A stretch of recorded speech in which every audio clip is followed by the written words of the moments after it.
Bapak, ibu-ibu, saudara-saudara kaum muslimin rahimakumullah. Di dalam kehidupan kita sebagai seorang muslim, minimal 5 kali dalam sehari semalam kita mendengar seruan untuk mendirikan solat yang disebut azan. Ada kalimat menarik di dalam kalimat azan itu, yakni seruan hayya 'alal falah, marilah menuju kepada keberuntungan, marilah meraih kemenangan. Seruan ini adalah kecenderungan dari setiap manusia, apapun warna kulitnya. Artinya, setiap orang dalam hidup selalu ingin meraih dan mencari kemenangan. Kemenangan akan melahirkan kepuasan batin, dan kepuasan batin memberikan kebahagiaan. Sedangkan kekalahan melahirkan penderitaan batin, dan penderitaan batin menjerumuskan seseorang di dalam berbagai bentuk kerugian.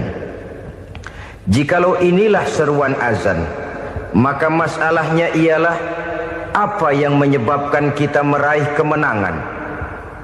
Al-Quranul Karim memberikan tuntunan dan ajaran kepada kita bahwa orang-orang yang memperoleh kemenangan itu tidak lain adalah orang-orang yang bertakwa. Hanyalah mereka yang bertakwa kepada Allah Subhanahu wa ta'ala pada akhirnya akan tampil sebagai pemenang. Lalu siapa orang yang bertakwa itu? Dijelaskan dalam awal-awal Al-Baqarah, orang yang bertakwa yang akan meraih kemenangan. Pertama, alladzina yu'minuna bil ghaib, yaitu orang-orang yang beriman kepada yang gaib, percaya bahwa ada alam yang gaib, alam yang abstrak, alam yang tidak bisa dijangkau oleh salah satu daripada panca indera kita. Mereka percaya dan beriman kepada adanya malaikat, beriman kepada adanya iblis dan jin, beriman kepada adanya alam kubur, beriman kepada adanya alam mahsyar, beriman kepada adanya alam akhirat, beriman kepada adanya surga dan neraka. Beriman bukan cuma sekedar beriman dalam ucapan bibir saja, tetapi beriman yang nilai iman itu mampu mewarnai gerak dan gaya hidupnya. Iman yang meresap sampai ke tulang sumsum, kemudian memberikan dampak positif di dalam kehidupan manusia. Alam, kita tahu, adalah sesuatu yang selain Allah. Dan Allah bukanlah alam. Apapun namanya selain daripada Allah, itu adalah alam. Alam pada hakikatnya terbagi menjadi 2. Ada alam syahadah, alam nyata, alam konkret, alam yang bisa dijangkau oleh salah satu indera kita. Kemudian ada alam ghaib, alam yang tidak bisa dijangkau oleh panca indera kita, alam metafisika, alam abstrak, alam yang wajib kita imani keberadaannya. Kita percaya bahwa malaikat itu ada. Kita percaya kepada jin, bahwa jin itu ada. Kita percaya kepada adanya iblis dan setan. Bukan percaya kepada iblis dan setannya, percaya bahwa iblis dan setan itu ada. Itu termasuk salah satu daripada sifat orang yang bertakwa kepada Allah. Saudara-saudara kaum muslimin rahimakumullah, kecenderungan pembangunan yang lebih bersifat materialistis biasanya menggeser aspek kehidupan rohani. Orang berpikir empiri, dan dalam pola pikir yang demikian maka alam gaib tidak lagi mendapat perhatian. Aspek kehidupan yang bersifat rohaniah malah mulai ditinggalkan. Akibatnya terjadilah kepincangan di dalam kehidupan kita. Pernah ada satu pengalaman pribadi dalam perjalanan kembali ke tanah air. Dalam pesawat di sebelah kanan saya duduklah seorang Jerman, namanya Heiner Simonsen. Iseng saya ajak kenalan, saya ajak ngobrol, saya tanya dia. Saya bilang, Mas Heiner ini, kalau pesawat yang kita tumpangi ini jatuh ke bawah, kira-kira apa yang bakal terjadi, Mas? Dia bilang, kita semua akan mati. Begitu? Iya. Oke. Apa itu mati? Tanya saya. Dia bilang, untuk tahu apa itu mati, kita harus tahu lebih dahulu apa itu hidup. Saya pikir nih bule bisa ngomong juga. Baiklah, kata saya. Apa hidup menurut Anda itu? Oh, hidup itu dia bilang, kalau seluruh anggota badan kita bekerja secara normal, paru-paru memompa darah secara normal, jantung berdetak secara normal, sel-sel tubuh bekerja secara fit, dan organisme tubuh hanya mau bekerja secara normal, dia bilang, kalau kita memberi makan yang cukup, menu yang teratur, dan gizi yang lengkap. Saya bilang, kesimpulannya apa, Ner? Dia jawab, hidup adalah dari tangan ke mulut. Life is from the hand to the mouth, kata dia. Hidup adalah dari tangan ke mulut. Jadi masalah hidup tidak lebih daripada masalah isi perut. Orang pergi pagi, pulang sore, peras keringat, banting tulang, perut yang dibelain. Saya bilang, you are wrong. Sampean salah, Ner. Kamu orang Islam bukan? Bukan. Pantas. Kenapa saya salah? Dia bilang. Ya jelas salah. Salahnya di mana? Kamu ini manusia. Kalau hidup cuma dari tangan ke mulut, saya bilang, kambing di kampung saya juga begitu pikirannya, Ner. Itu kambing di kampung saya, asal perutnya kenyang, sudah hidup dia. Perkara besok bagaimana, lusa prospeknya macam mana, bulan depan ada apa, kambing nggak pernah mikir. Di kampung saya kambing juga pikirannya begitu. Kamu Kristen ya? Tadinya. Loh kok tadinya, lalu apa sekarang kamu ini? Dia bilang, sekarang saya netral. Saya tidak beragama, tapi saya percaya kepada Tuhan sebagai pencipta alam. Saya ingat benar dia bilang, I haven't any religious, but I believe to God as the creator of the world. Kenapa bisa netral begitu, Ner? Habis saya bingung, katanya. Islam bilang Islam baik, Kristen bilang Kristen baik, Hindu Buddha bilang Hindu Buddha baik, semua agama baik. Saya netral sekalian, nggak beragama. Yang penting saya percaya kepada Tuhan. Saya bilang, Ner, kamu ini kayak orang mau beli celana, lalu bingung. Yang satu bilang Levi's bagus, yang satu bilang Blue Jean hebat, yang satu bilang Wool England hebat.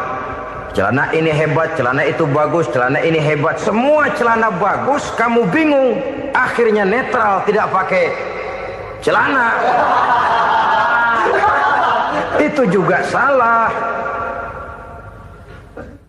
Saya pikir-pikir, kemudian saya melihat bahwa dua pola berpikir Heiner ini nampaknya sudah mulai menggejala di lingkungan masyarakat bangsa kita. Disadari atau tidak, secara jujur kita harus berkata, dua pola pemikiran Heiner ini mulai berkembang di tengah masyarakat bangsa kita. Pertama, pola pikir materialisme. Hidup adalah dari tangan ke mulut. Masalah hidup tidak lebih masalah isi perut. Itu yang perlu dibela, dan disitulah arti kehidupan. Pergi pagi, pulang sore, peras keringat, banting tulang untuk mempertahankan perut. Kalau sudah kemari cara orang berpikir, maka buat apa percaya kepada yang gaib? Untuk apa sholat? Untuk apa puasa? Untuk apa zakat? Untuk apa menghadiri majelis taklim? Tanpa kepercayaan kepada yang gaib, hidup berjalan menurut alur empiris dan materialis.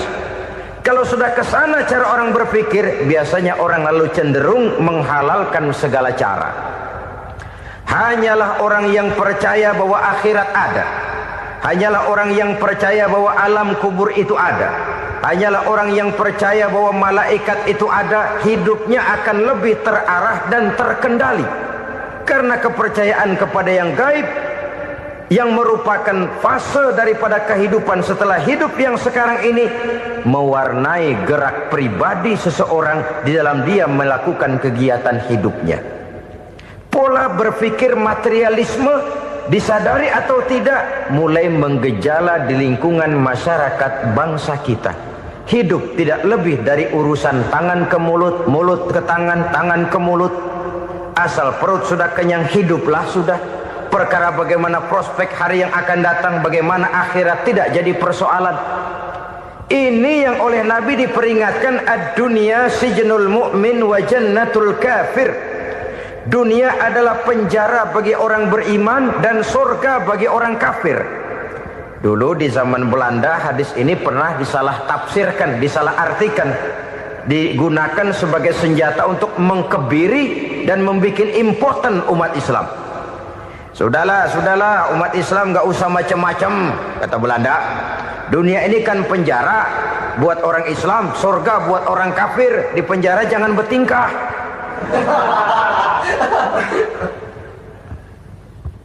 Pengertiannya tidak begitu. Dunia adalah penjara bagi orang mukmin. Artinya dalam kehidupan dunia seorang mukmin tidak bebas memperturutkan hawa nafsunya. Dipenjara hawa nafsunya itu. Sebaliknya surga bagi orang-orang kafir. Buat orang kafir surgalah dunia ini. Mereka bebas memperturutkan hawa nafsunya, dilarang tidak terlarang, dicegah pun tidak tercegah. Mereka hidup menurut alur bisikan nafsu mereka sendiri. Kemudian bila ajal datang, maut merenggut nyawa, selesailah surganya sampai di situ. Maka bagi orang-orang yang tidak percaya kepada adanya akhirat, kepada adanya alam gaib, surganya sebatas umurnya. Sekali lagi, surganya sebatas umurnya. Bila umur selesai, ajal pun datang merenggut nyawa, selesailah sudah surganya sampai di situ. Alangkah pendeknya perjalanan orang-orang yang tidak percaya kepada alam gaib ini. Bagi kita mukmin, jikalau kita mampu memenjarakan hawa nafsu, kita bisa bahagia di dunia ini. Dan Islam memang tidak menyuruh kita sengsara di dunia. Raih dunia, kejar dunia, gapai dunia sebagai alat untuk mencapai kebahagiaan di akhirat nanti. Hidup adalah satu perjalanan panjang yang terbentang sejak kita terlahir dari alam rahim sampai kepada alam akhirat nanti.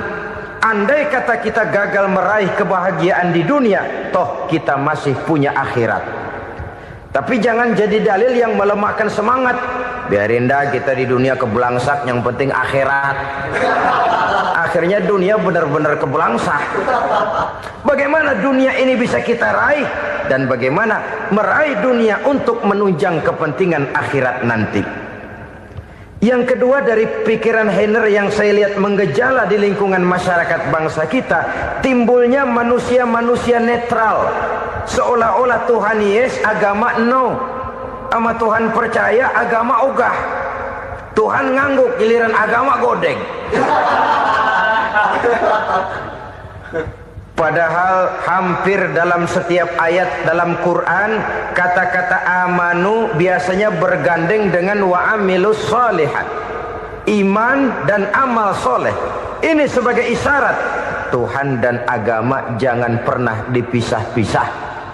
Apabila kita bertuhan, maka kita harus beragama. Apabila kita beragama, maka agama itu harus bersumberkan dari Tuhan yang kita imani itu. Tidak mungkin kita pisah, Tuhan yes, agama no. Sama Tuhan percaya tapi agama bikin sendiri. Sembayangnya cukup bengong 2 jam madep ngulon.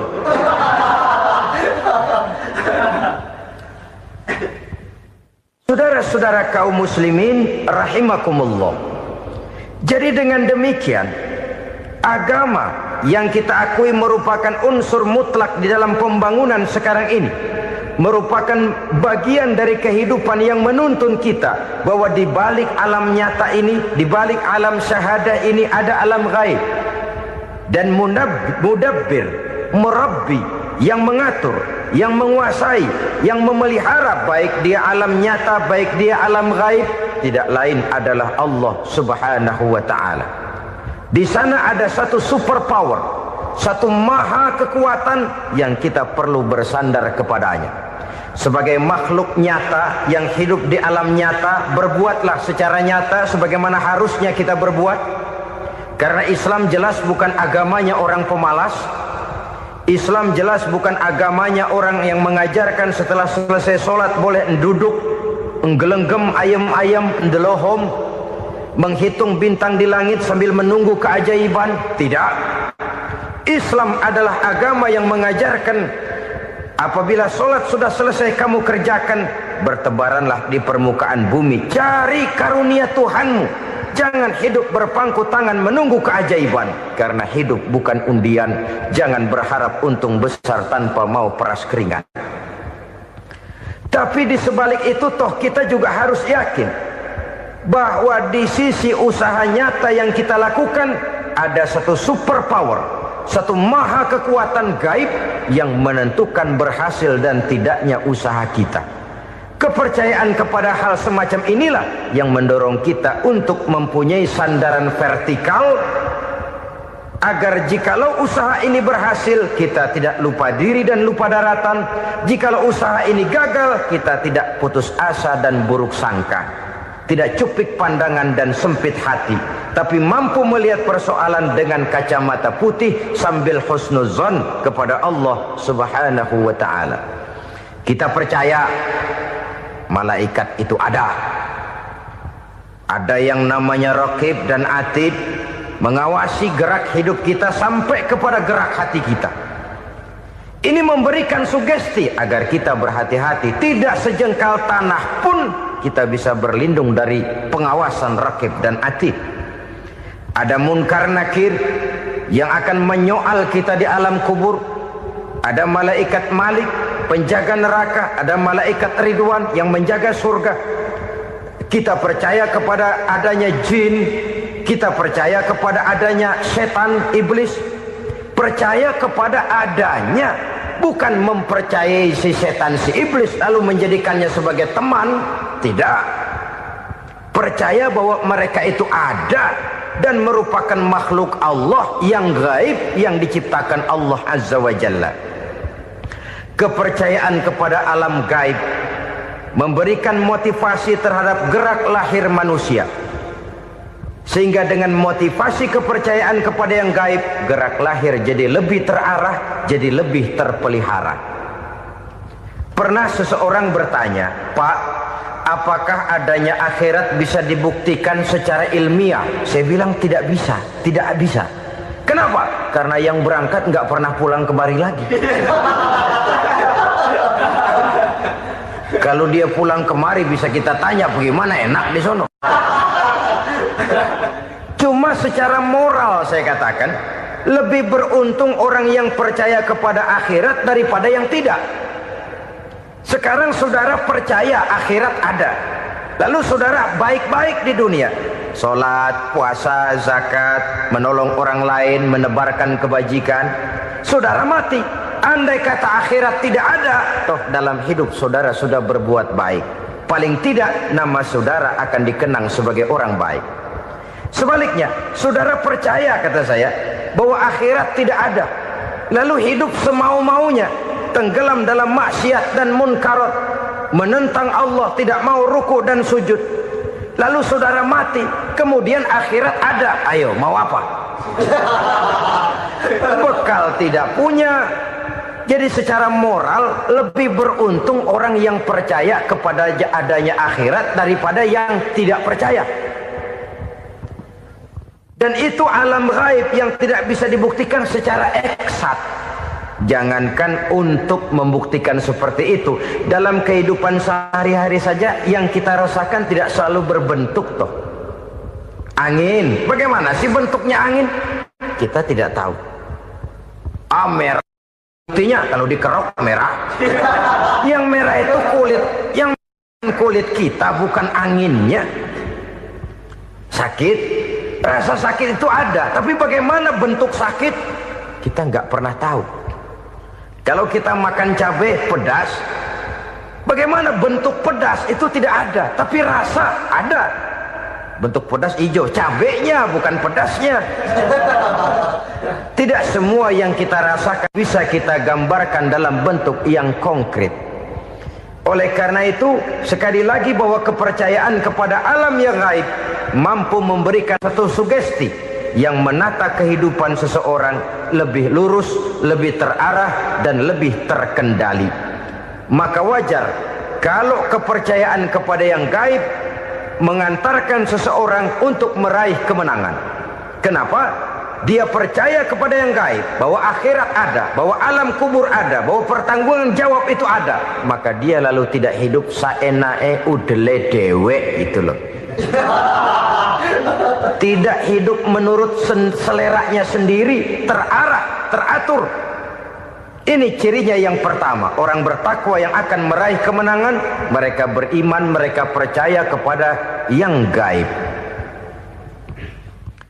Bahkan hal-hal konkret saja selalu berangkat dari yang gaib. Saudara-saudara, para remaja, para pemuda sekarang ini tidak pernah tahu toh siapa yang akan jadi teman hidup saudara. Kita bisa saja ngerancang, mentargetkan, tapi toh akhirnya yang namanya jodoh bukan kekuasaan kita. Rezeki di luar kemampuan kita. Begitu juga ajal. Maut, jodoh, ajal adalah contoh-contoh konkret bahwa pada akhirnya yang gaiblah yang menentukan. Bertahun-tahun ngelancong, emang jodoh seret, nggak jadi.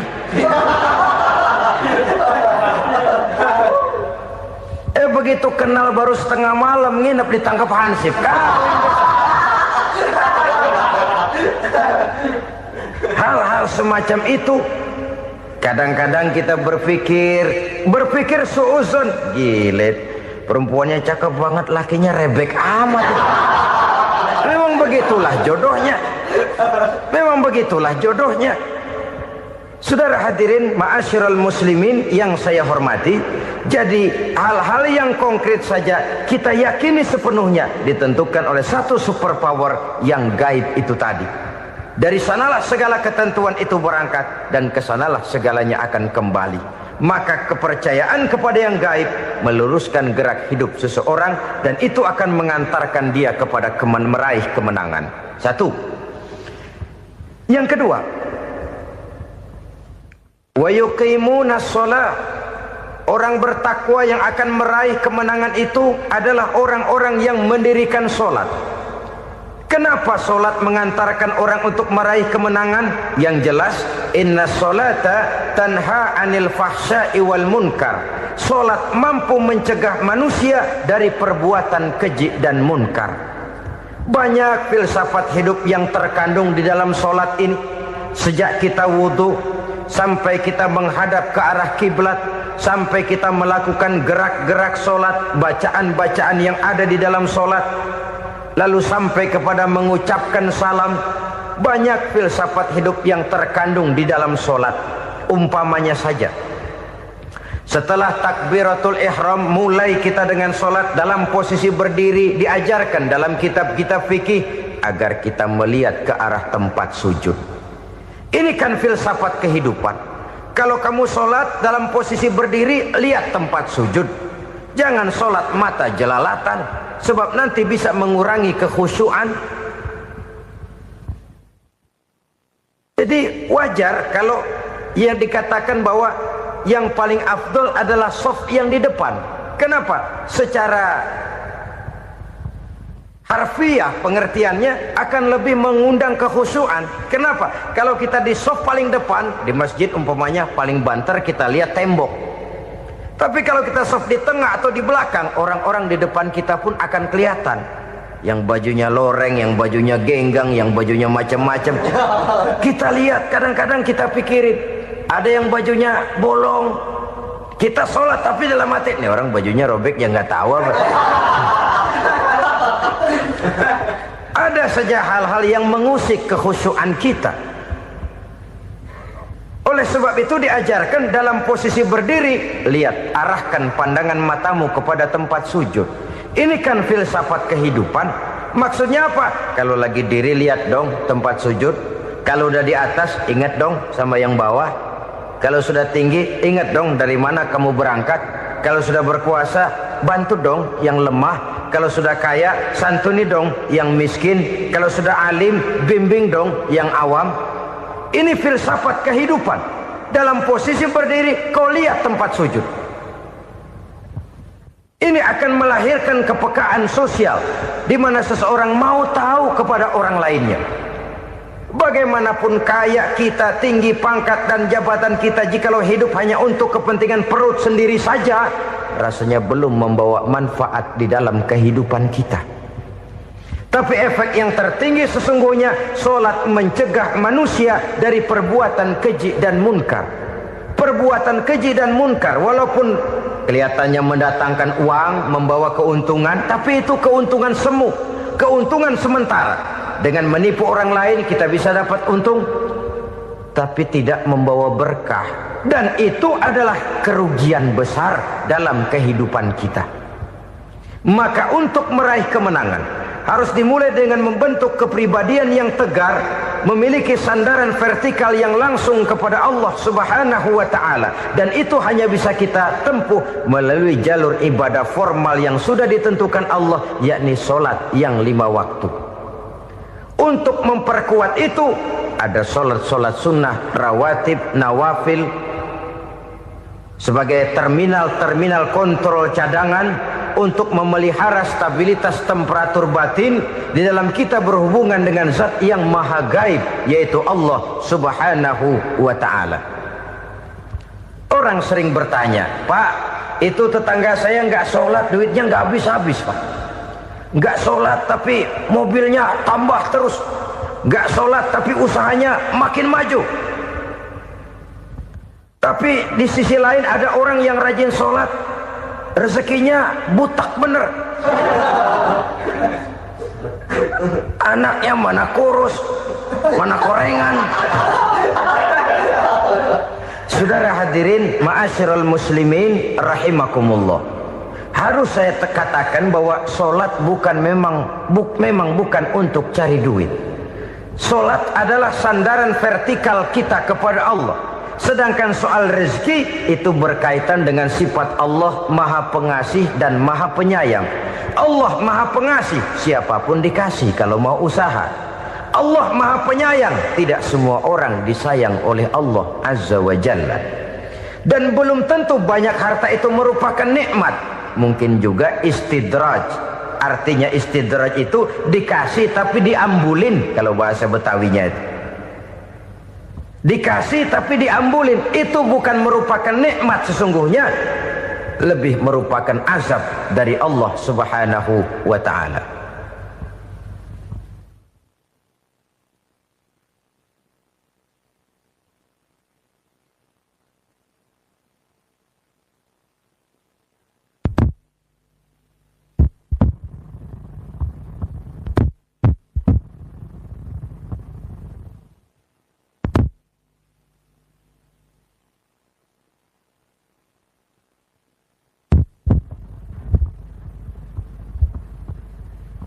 Agama mempunyai sistem solat, dan kita umat Islam telah dituntun oleh Allah Subhanahu wa ta'ala yang wajibnya 5 kali dalam sehari semalam mendirikan solat, dan itu tentu berada dalam jangkauan kemampuan manusia. Pada awalnya barangkali kita memang merasa solat itu satu kewajiban, tapi semakin kita hayati makna, manfaat dan filsafat yang terkandung di dalam ajaran solat, semakin sampai kita kepada keyakinan bahwa solat adalah keperluan kita.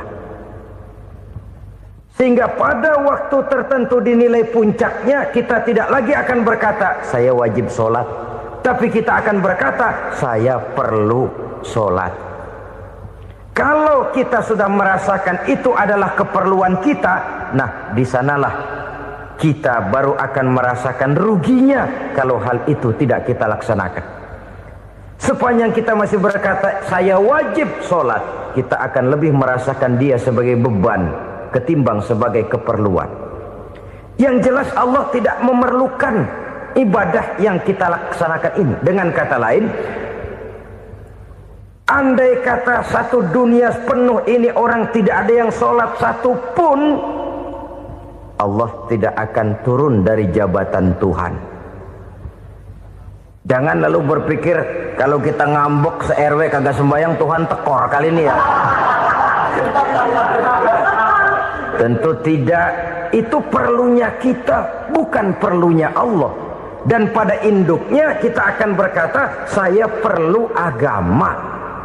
Kalau secara induk kita sudah memerlukan agama, maka konsep-konsep yang ada di dalam ajaran agama itu pun adalah juga merupakan keperluan kita. Baik dia bernama sholat, baik dia bernama puasa, baik dia bernama zakat, baik dia bernama haji, seluruhnya adalah keperluan kita.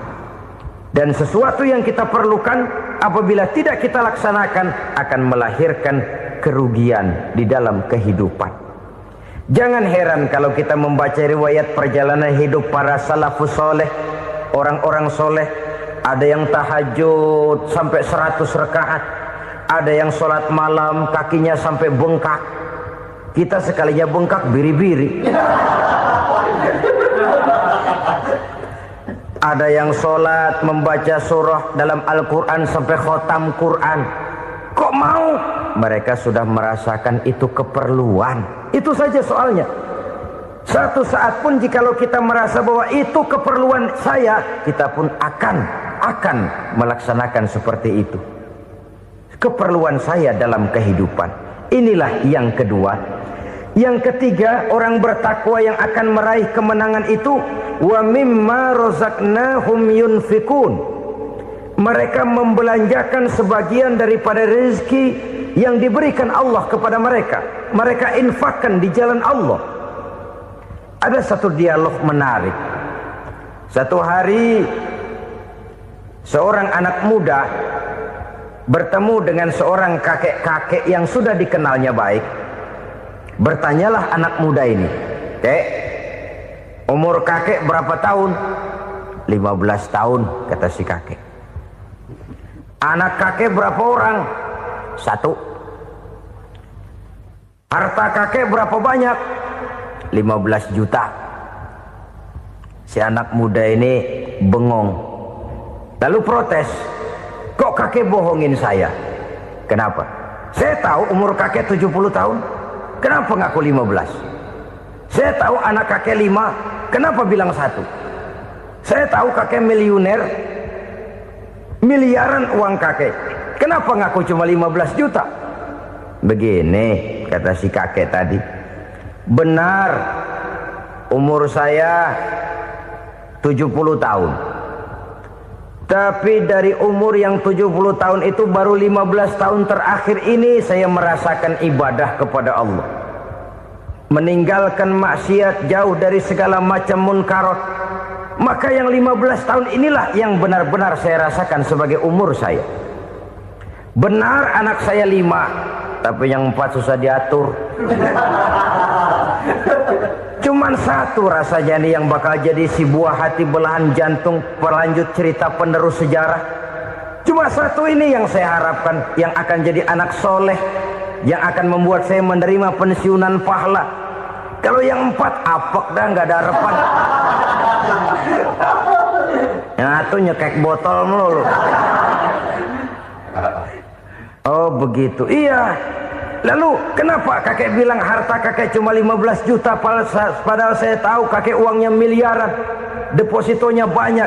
Ya karena 15 juta itulah yang saya ingat yang pernah saya belanjakan di jalan Allah. Saya merasa itulah harta saya yang sebenarnya. Yang miliaran yang saya simpan di bank kelak, kalau satu saat saya mati akan jadi rebutan di antara anak-anak saya. Iya kalau anak saya soleh kayak yang 1 ini.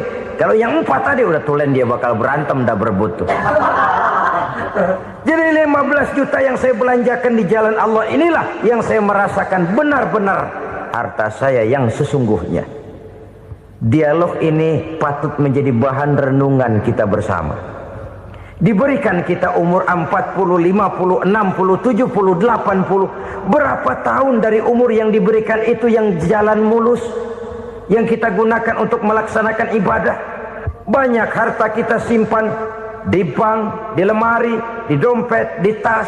Tapi berapa yang sudah kita depositokan di jalan Allah yang akan menemani kita di hari kita kembali nanti? Maka orang bertakwa yang akan meraih kemenangan, wa mimma razaqnahum yunfikun, mereka membelanjakan sebagian dari rezeki yang diberikan Allah di jalan Allah subhanahu wa ta'ala. Ma'asyiral muslimin rahimakumullah, zahirnya memang kita memberikan kepada orang lain, tapi hakikatnya kita menyimpan untuk diri kita sendiri. Kita memberikan kepada yatim piatu 25.000. Zahirnya kita memberikan si yatim, hakikatnya kan kita cuma nyimpan. Saya berikan, titip kepadamu, ini untuk saya di akhirat. Kau boleh belikan baju, kau boleh belikan untukmu makan, kau boleh bayarkan sekolahmu. Ini untuk saya. Hakikatnya kita nyumbang masjid 1 juta, zahirnya kita berikan kepada panitia masjid, tapi hakikatnya kan cuma titip. Titip 1 juta ya, untuk saya di alam kubur nanti. Silahkan kau boleh belikan semen, ini uang, belikan besi, belikan pasir. Saya cuma sekedar titip untuk kepentingan saya. Hakikatnya kita cuma sekedar menitip. Sebagaimanapun pada hakikatnya, apapun yang kita miliki dalam kehidupan kan cuma sekedar hak guna pakai, bukan hak milik mutlak. Harta kita, rumah kita, kendaraan kita, kebun kita, pabrik kita, hak guna pakai saja. Hak milik mutlak cuma untuk Allah subhanahu wa ta'ala.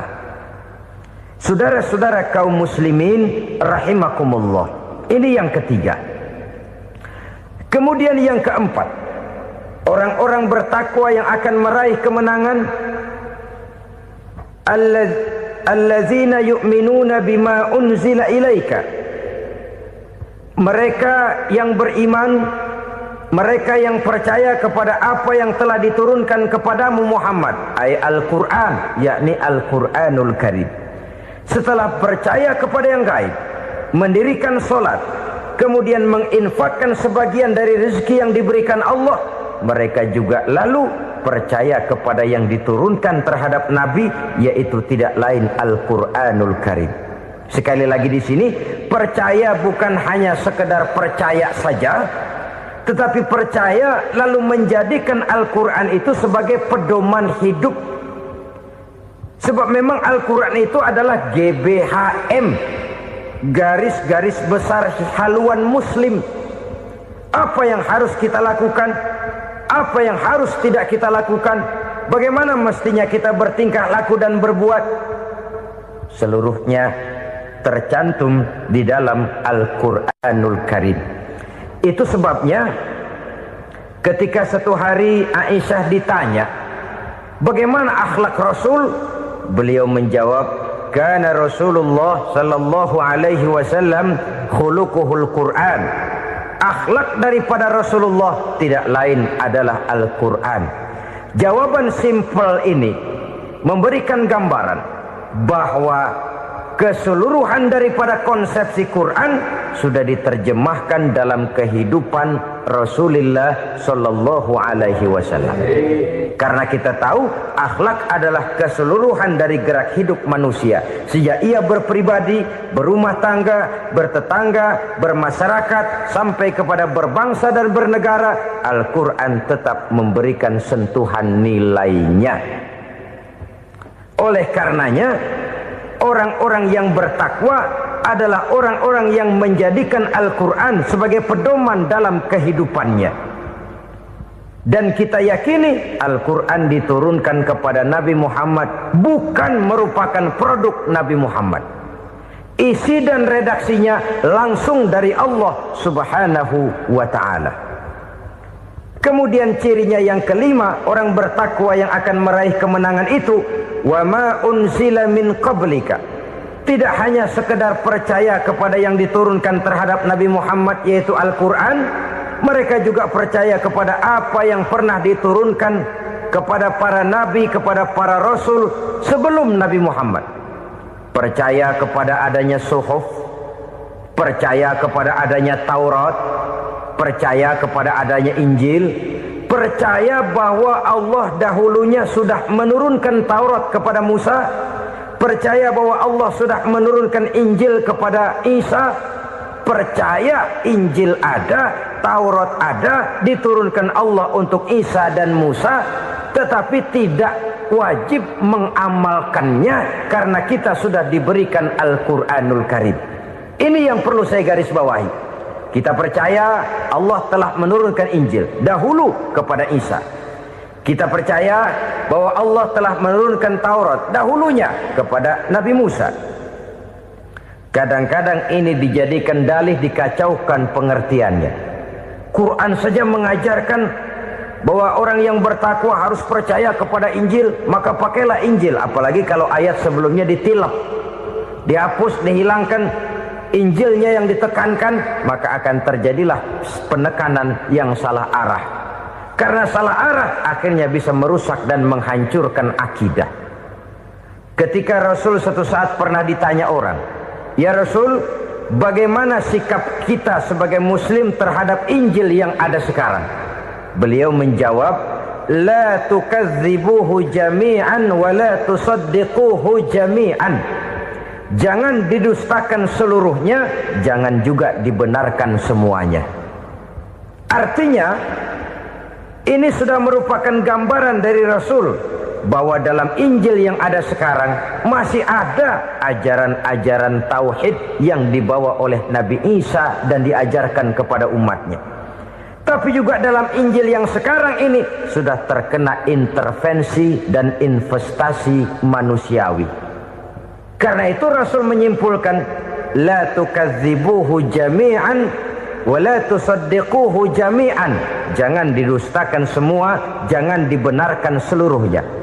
Kita memang percaya Allah telah menurunkan Injil kepada Nabi Isa dulu, tapi kita tidak wajib mengamalkan Injil. Kita percaya Allah telah menurunkan Taurat kepada Nabi Musa, tapi kita tidak wajib mengamalkan kitab ajaran Taurat.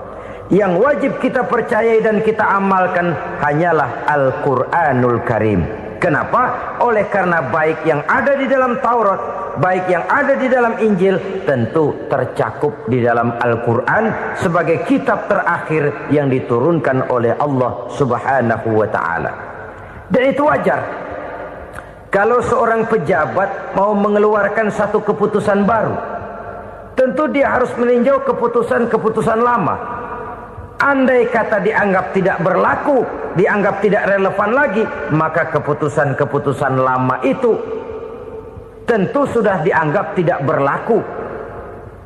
Sebagian daripada aturan-aturan dalam keputusan lama yang masih dianggap relevan tercantum dalam keputusan baru yang wajib diamalkan. Begitulah hubungannya antara Al-Quran, Taurat, Zabur, dan Injil.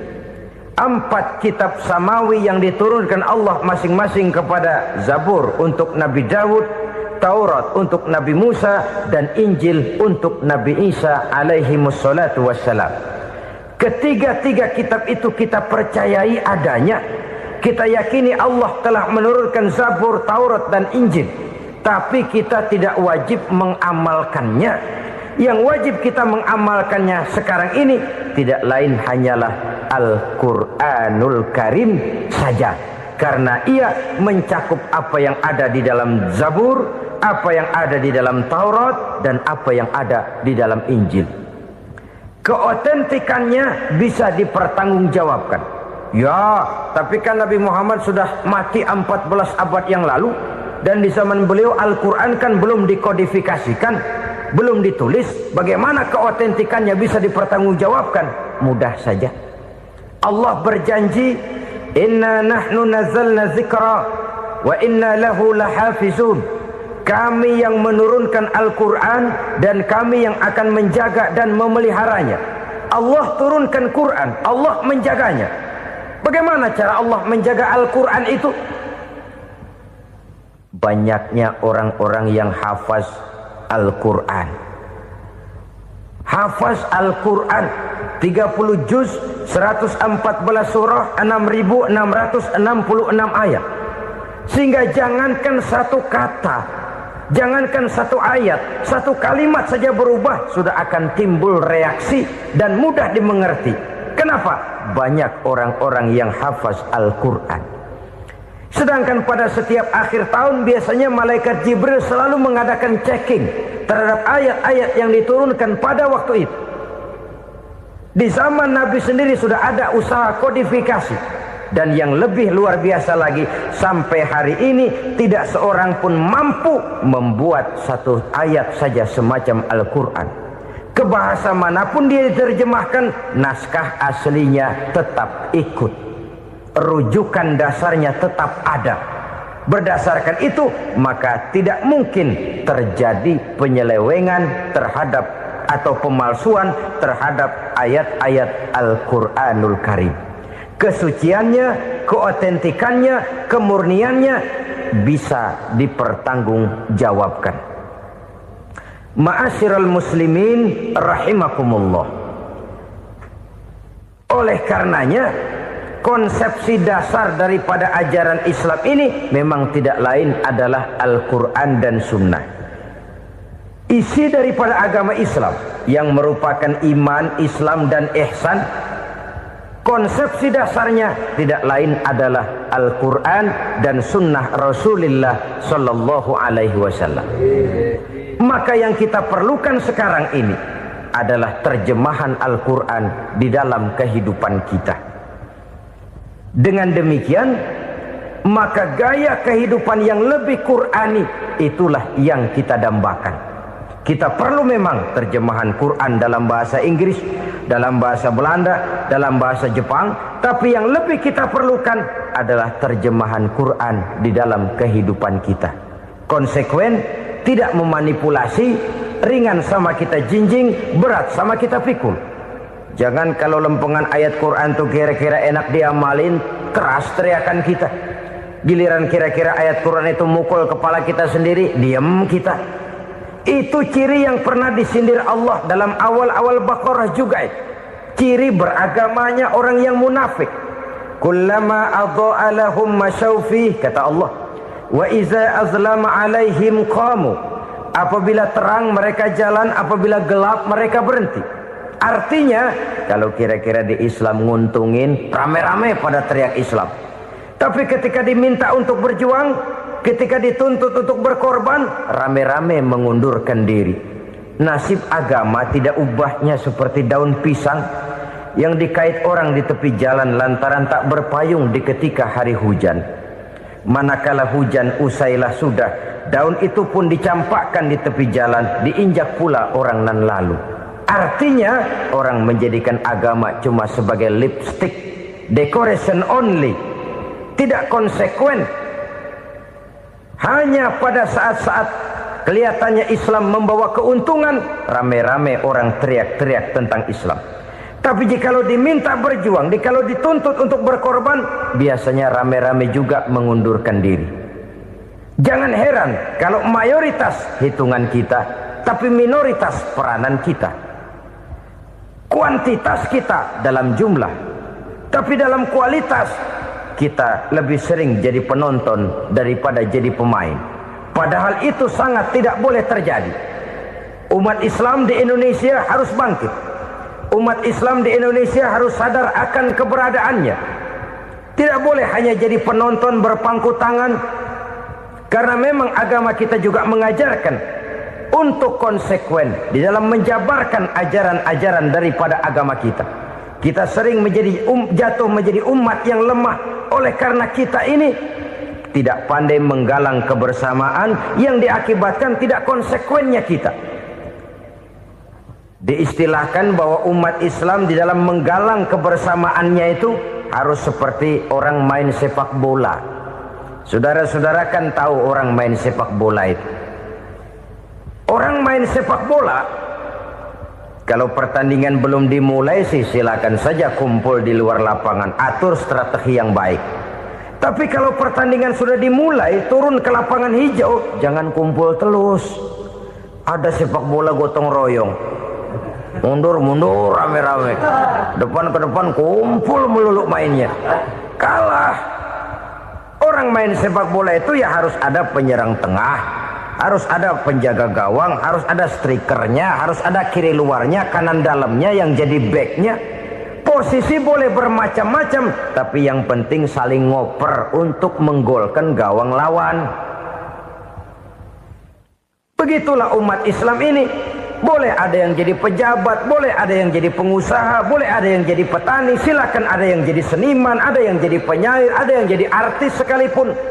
Tapi kalau sudah berhasil menguasai bola, jangan lupa operannya. Operan itu yang langka. Kita ini muslim kadang-kadang kalau sudah memegang menguasai bola, kalau belum mau mampus, belum mau ngoper. Nanti kalau sudah nggak punya bola, baru mau ngoper. Kalau sudah dengar-dengar mau dekat pensiun, baru mau jihad, baru mau berjuang, baru mau ngurus pesantren. Tanda tangan sudah tidak laku, memo sudah tidak dihargai, baru mau berjuang. Kemarin kemana mas? Kita tidak pandai memanfaatkan posisi. Dengan kata lain, kalau kembali kepada persoalan kita, konsekuensi kita terhadap agama yang kita anut ini belum ideal. Kita masih lebih sering berislam ini pada saat-saat yang menurut perhitungan kita membawa keuntungan. Tapi kalau diminta berjuang, dituntut berkorban, yang itu pun hakikatnya adalah untuk kepentingan kita juga. Allah tidak pernah menuntut kita untuk jihad bagi kepentingan Allah, itu tidak. Berjuang menegakkan agama Allah, apakah untuk kepentingan Allah? Tidak. Untuk kepentingan kita. Sebab nilai-nilai jihad itu pada akhirnya akan membawa kita kepada suatu kebahagiaan. Setidaknya kalau tidak di dunia, tentu di akhirat sebagai syahid. Oleh karena itu, pada bagian akhir ini saya ingin mengajak, marilah kita konsekuen. Sekali kita berkitabkan Al-Quranul Karim, mari dia kita jadikan pedoman. Jangan cuma kita jadikan sebagai penghias dinding, pelengkap rumah, bahwa di rumah kita ada Al-Quran, tapi yang baca kecoa. Habis pada bolong tuh Quran. Yang penting kan punya Quran. Ditaruh di pintu rumah. Biar apa? Biar kuntilanak kagak masuk katanya. Ya apa itu nasib Quran, cuma kerjanya jaga pintu, ngusir kuntilanak, ngusir memedi. Bagaimana kita hidup menurut tuntunan Al-Quran? Kadang-kadang tidak pernah menjadi masalah bagi kita. Maka bagaimanakah Al-Quran akan mungkin membawa keberkahan dalam hidup kalau ajarannya kita injak-injak dalam keseharian kita?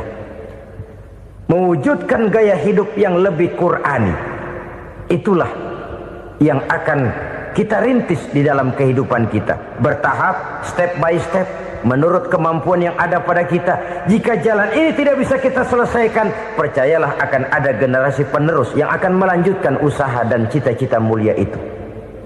Jadi percaya kepada Taurat, percaya kepada Injil, sekadar percaya Allah dahulunya sudah menurunkan itu. Tapi kita tidak wajib mengamalkannya. Kenapa? Generasi Injil masa berlakunya sudah kedaluarsa. Taurat masa berlakunya sudah kedaluarsa. Injil pernah berlaku untuk orang Nasrani di zaman Nabi Isa. Taurat pernah berlaku untuk orang Yahudi di zaman Nabi Musa. Setelah generasinya berlalu, datang Rasul penutup yang membawa Al-Quranul Karim.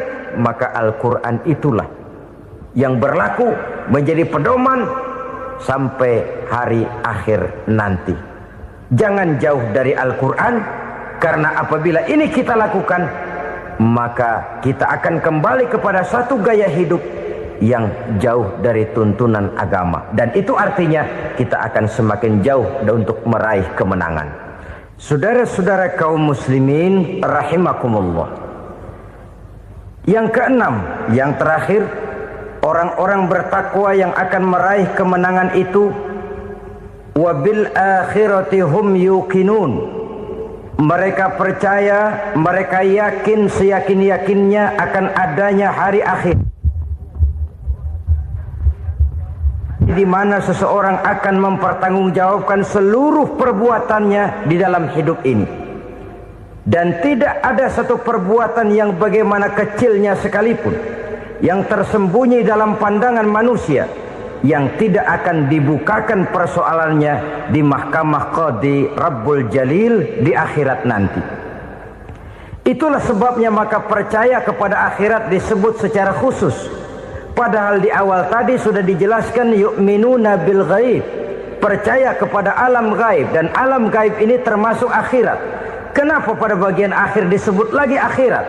Karena ternyata bahwa kepercayaan kepada adanya akhirat merupakan induk dari kepercayaan terhadap adanya malaikat, setan, jin dan lain sebagainya, dan akan lebih memberikan sugesti dalam kehidupan manusia untuk meluruskan gerak hidupnya. Jikalau satu saat tergerak hati akan berbuat kejahatan, ingin mencuri, sadarlah, awas ada akhirat. Sebab kalau kita cuma teriak awas ada polisi, itu cuma tertunda sementara. Begitu polisi meleng, embat. Kalau kita ingin berbuat jahat cuma berteriak awas ada hansip, cuma sementara ketika hansip itu ada. Tapi kalau ceritanya awas ada akhirat, mau menyeleweng awas ada akhirat, mau berjudi awas ada akhirat, mau mencuri awas ada akhirat. Keyakinan yang akan meluruskan gerak hidup manusia sehingga gerak itu jadi lebih terarah dan terkontrol, tidak merugikan baik diri sendiri, lebih-lebih orang lain. Ternyata bahwa kepercayaan kepadanya adanya hari akhirat sanggup menjadi sumber daya kontrol dari kehidupan manusia, sehingga ia tidak terjebak dalam perbuatan maksiat dan munkarat. Saudara-saudara kaum muslimin, inilah saja yang kita bicarakan pada pertemuan kali ini. Semoga Allah subhanahu wa ta'ala memberikan kekuatan zahir dan batin kepada kita. Amin. Untuk dapat meraih kemenangan dengan beriman kepada yang gaib, mendirikan solat, membelanjakan sebagian dari rezeki yang diberikan Allah, percaya kepada Al-Quran, beriman kepada kitab-kitab yang diturunkan sebelum Al-Quran, lalu meyakini adanya hari akhirat. 7 macam perkara yang merusak akidah dan keimanan, merusak amal perbuatan yang sudah kita kerjakan, merusak sendi-sendi kehidupan sosial, pendek kata merusak segala hal di dalam kehidupan kita. Jauhilah olehmu 7 macam perkara yang merusak. Yang pertama, asyirku billah, menyekutukan Allah subhanahu wa ta'ala.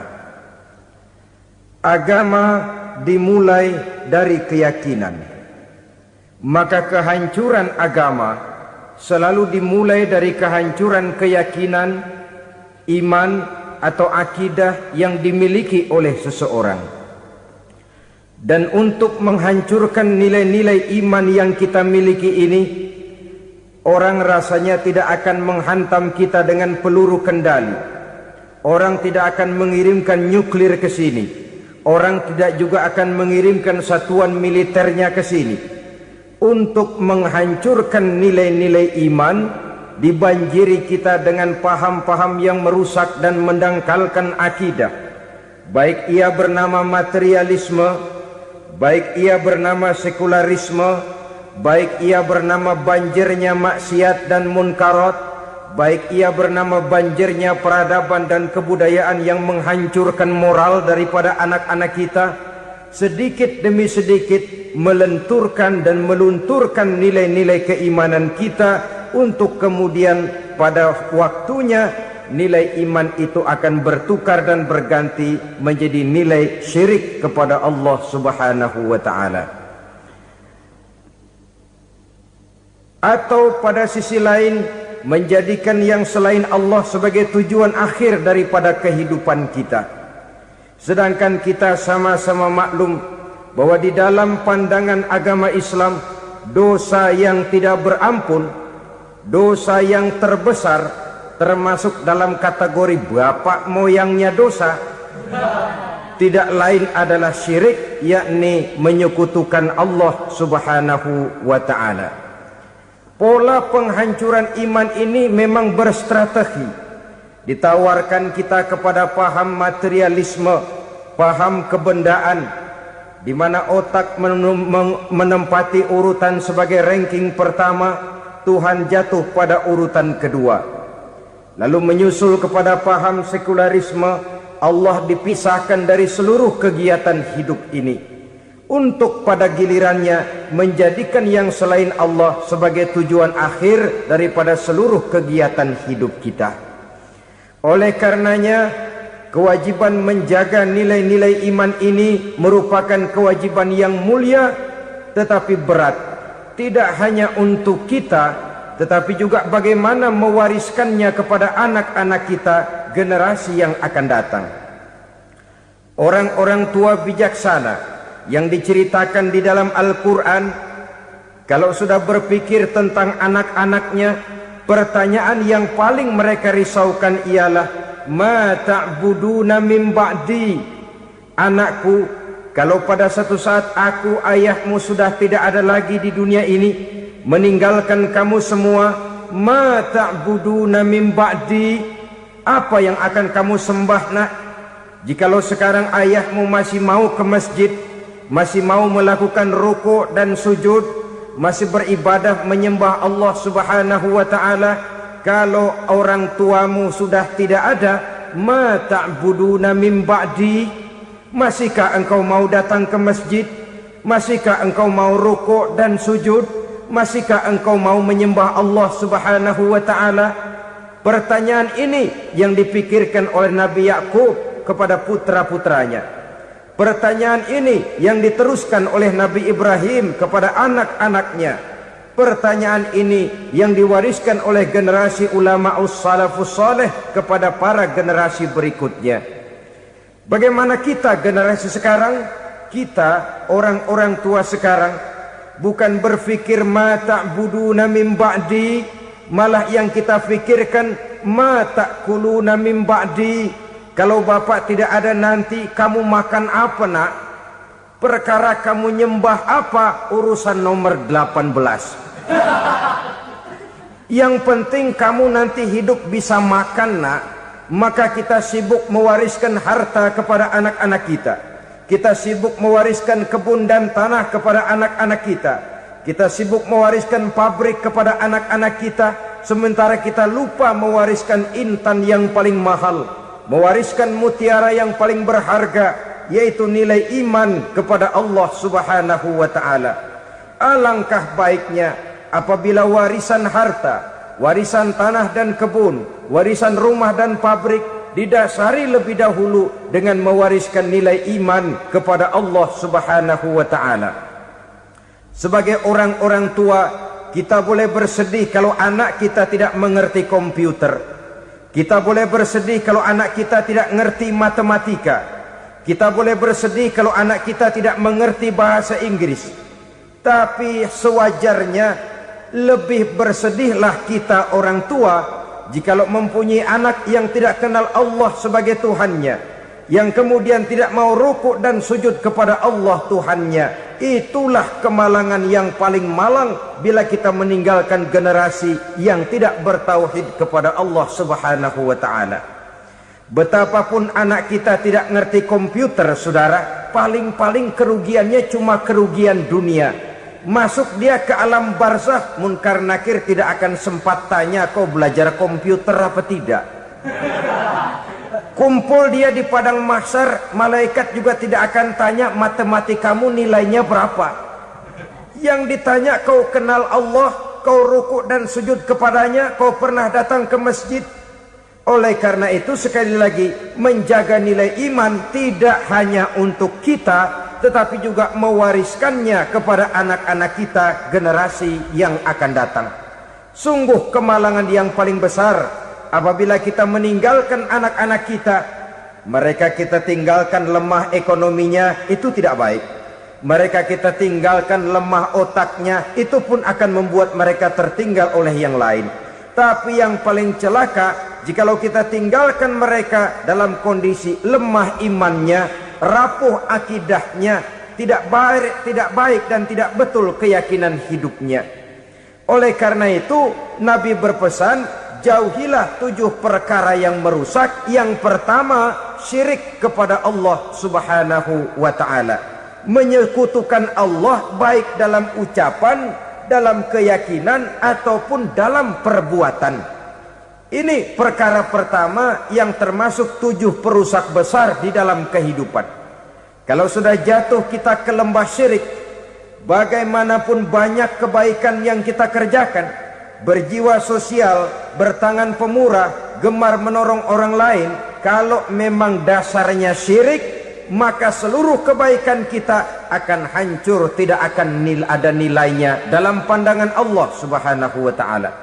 Dalam pandangan manusia, mungkin kita dicatat sebagai orang sosial, gemar menolong orang lain, tidak berpangku tangan melihat orang yang mendapat kesulitan, tapi oleh karena dasarnya syirik, dasarnya tidak mentauhidkan Allah, maka seluruh nilai kebaikan yang kita kerjakan